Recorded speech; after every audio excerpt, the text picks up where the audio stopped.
झालंय तिला? काय झालंय विचार. दीदीला लागले. कोण मारले दीदीला? मी.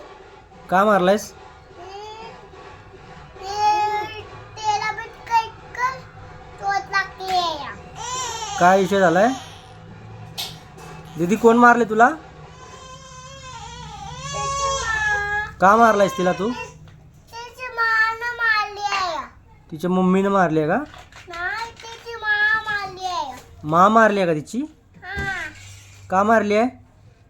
मी तिला छापी आणला. तिला तिला कार विचार, तिला का रडत आहे विचार. काय झालं दीदी? दीदीला मारलंय. काय दीदीला हे पाहिजे. ते पाहिजे होतोय. विचार ती तिला का रडते. दीदी खाण्यात गेले. ए